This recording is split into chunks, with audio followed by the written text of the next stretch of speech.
Latinum sacó el reportaje de que la senadora Andrea Chávez tiene un acuerdo empresarial en donde con 5 unidades médicas que son móviles puede hacer campaña disfrazada para su candidatura a la gobernatura del estado de Chihuahua en el año 2027. Y el escándalo que plantea Latinus es de que este empresario, el dueño es Fernando Padilla Farfán, es contratista de diferentes gobiernos de Morena a nivel estatal, y que si se hace la suma de todos los contratos que tienen, tanto en Campeche como en Chiapas y en otras entidades, pues la cifra que se ha llevado este empresario bajo la protección de su amigo Adán Augusto va un poquito más allá de 1,325 millones de pesos. Entonces, lo que Latinus te da a entender es que pues, evidentemente esta es la forma de hacer actos anticipados de campaña de la senadora Chávez, de que es financiado con el apoyo político y financiero de grupos empresariales ligados a Adán Augusto López, y esto habla evidentemente de una violación a lo que dice la ley electoral, que no se pueden hacer actos anticipados de campaña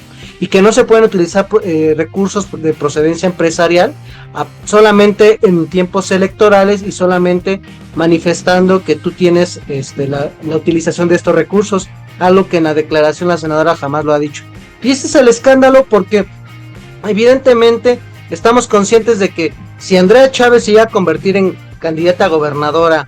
de Morena y gana la entidad en el 2027, pues sería el primer paso de fortalecimiento político de la candidatura de Adán Augusto para intentar otra vez ser candidato en el año 2030. ¿Por qué la importancia de tener diferentes piezas en las gobernaturas? Porque los gobernadores son el brazo electoral más poderoso que se tiene en cualquier maquinaria partidista para la movilización de voto duro y la compra de voluntades a partir de la extracción de recursos y de contratos de lo que es el erario estatal.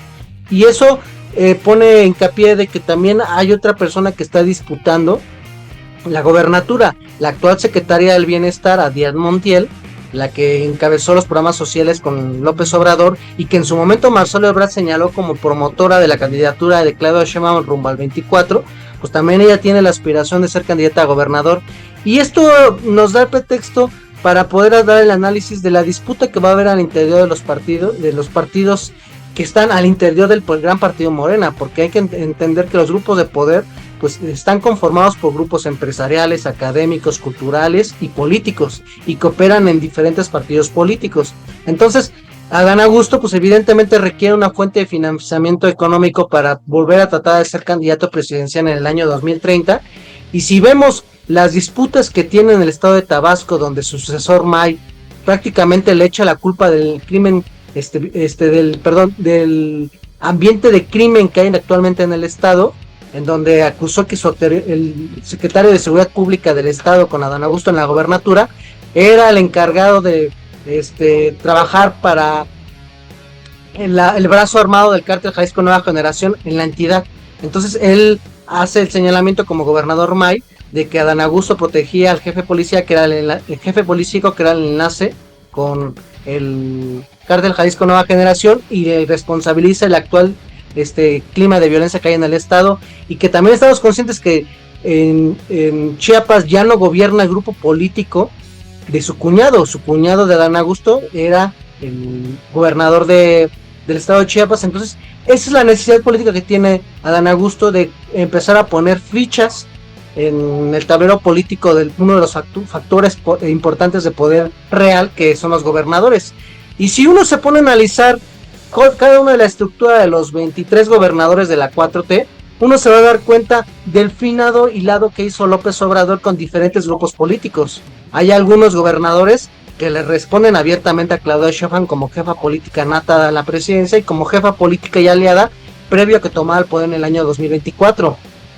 Hay otros gobernadores que como que le deben más la gestión de su acceso al poder a Ricardo Monreal. Hay otros, como en el caso de Adán Augusto, pues su misma posición de poder que tuvo como gobernador y el posicionamiento de su cuñado en la gobernatura de Chiapas, y así nos podemos ir desglosando en cada una de las entidades qué grupo político opera. En el caso del Estado de México era el grupo Texcoco, pero ya como que vemos que Delfina y Horacio Duarte se están separando de Higinio Martínez y quieren directamente ya obedecer las indicaciones de López Obrador. Pues todos estos gobernadores, su factum, su unificación era Andrés Manuel López Obrador, y si López Obrador permite, vamos a ver qué actores políticos van a querer poner candidatos. La pregunta del millón es, Claudia Sheinbaum va a poder poner ella misma los candidatos a gubernaturas que se van a tener en los próximos años, va a poder poner candidatos a presidentes municipales, va a poder poner sus propios candidatos a diputados en la renovación de la Cámara Baja en el año 2027, y vamos a hacer el señalamiento. Estos actos anticipados de campaña de Andrea Chávez es un reflejo de las viejas formas que operan tanto en el PRI, en el PAN y en el PRD, de cómo los grupos empresariales y políticos le meten una gran cantidad de dinero, ya sea de recursos del crimen organizado, de lo que se sacan de las arcas públicas o de los grupos empresariales, para llegar al poder político. Y esto habla de la descomposición que puede haber en la mística original de la formación del partido Morena, en donde románticamente te decían que va a ser el candidato el que esté dispuesto a ponerse la cachucha diaria para tocar sol a sol las puertas y invitar a que se unan al movimiento y desgastarse los tenis, pero la realidad es un reflejo de cómo opera el poder económico para la sucesión en el año 2030, para las elecciones internas de 2027. Entonces ahí está el dato. Morena anteriormente disfrazaba sus campañas disfrazadas con la promoción de la soberanía nacional, la promotora de los comités de la Cuarta Transformación, pero ahora ya abiertamente, una novata, una princesa, una mi rey como Andrea Chávez, pues ya se ha contradicho de que si son donaciones, que si son apoyos gestionados por parte de ella con estos grupos empresariales, y la realidad es de que a billetazos ya se están dando las disputas al interior de Morena, tocayo. Así es, la verdad es que me hiciste recordar un poco cuando Morena, antes de ser partido, mi tocayo, y andábamos ahí como fundadores y movimiento, y el mismo Obrador contaba la anécdota, ¿no? De que le llegaban a preguntarle los aspirantes a candidatos que qué les iba a dar, ¿no? Para ser candidatos, y que les sacaba unos tenis, ¿no? Que les iba a dar unos tenis para que fueran a tocar casa por casa, ¿no? Entonces, dentro de esa mística, como bien dices, pues queda muy poco, ¿no? Ya hemos hablado de que Morena rápidamente se ha descompuesto de movimiento a partido y de partido a básicamente a un cascarón del PRI, ¿no? Básicamente al armazón de lo que era el priismo de hace muchos años. Y pues bueno, lo que está pasando ahorita en específico con Adán Augusto y la senadora Chávez es muy de ese tiempo, es muy, muy criticable por esta cuestión de campaña anticipada, y yo creo que no la vio venir Marcelo Ebrard, ¿no? O sea, probablemente fue muy, muy temprano, no la vio venir, y que no quiero decir que Ebrard no tenga lo suyo, seguramente está moviendo sus propios hilos, su propia gente, y que posiblemente solo es cuestión de tiempo para que responda abiertamente a este intento de Adán Augusto de posicionarse, ¿no? Realmente las pugnas entre los aspirantes a presidente todavía no terminan, todavía están en dimes y diretes Adán Augusto, Monreal, Ebrard, incluso la misma Claudia Sheinbaum, ¿no? Sigue teniendo ciertos roces entre estos príncipes de la 4T, y que por el momento no sabemos quién va a saldar el asunto, ¿no? Si lo va a saldar Claudia Sheinbaum o va a tener que salir el mismísimo Obrador. Yo creo que no va a ser necesario en este momento por ese conflicto que salga Obrador, pero sí, si esto continúa y se repite, y es muy probable que pase, se repite en varios estados, sí va a tener que salir Obrador en la próxima presidencial y decir por acá cuál es el camino, yo apoyo a no directamente, pero puede salir ahí, ¿no? Y si bien puede que no salga, también habrá que estar pendiente de las declaraciones de Andy Beltrán, que sabemos que es la voz de Obrador. No va a hacer falta a veces ni siquiera que Obrador vaya a publicar algo en algún periódico, en La Jornada, o que publique algo en Twitter, o que salga en alguna manifestación de apoyo. Tal vez probablemente simplemente Andy Beltrán tenga que sacarse una foto con el que designe, y con ese será suficiente, probablemente, mi tocayo. La verdad es que quien pone los candidatos pues tiene la opción de acceder al poder realmente, y bien lo decías, es una maquinaria, ¿no? De movilización, de recursos, de estructura pública, de programas sociales, una infinidad y una cantidad de recursos enormes, ¿no? Yo creo que también no hay que dejar de lado que Adán Augusto también va a empezar a tener toda la maquinaria para operar a favor de los candidatos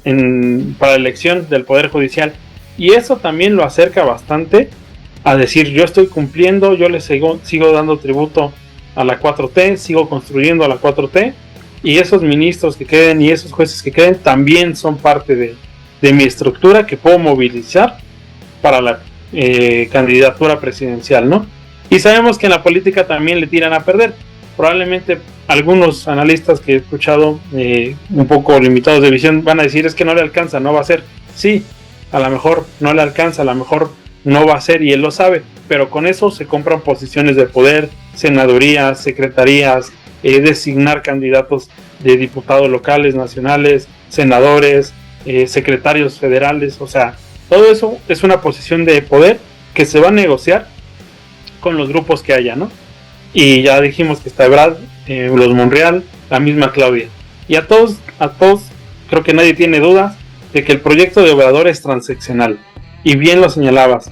probablemente sea Claudia la que se va a ver bien limitada en ese proyecto a solo su sexenio y probablemente al centro del país, ¿no? Porque veo difícil que le pase por arriba a Obrador y veo mucho más difícil que pueda cooptar al resto de los expresidenciables o aspirantes a presidenciables. Entonces habrá que ver cómo responden el resto de los caciques de Morena, de los príncipes de Morena, pero definitivamente, mi tocayo, pues Morena no soportó ni una elección presidencial porque se descompone muy, pero muy rápido. Sí, vamos a seguir hablando de esta situación de las disputas internas por el poder político al interior de Morena. Vamos a seguir viendo a lo lejos el gran papel que está teniendo el gran caudillo Andrés Manuel López Obrador. Sigan subestimando a esa persona que habla despacito y se viste de manera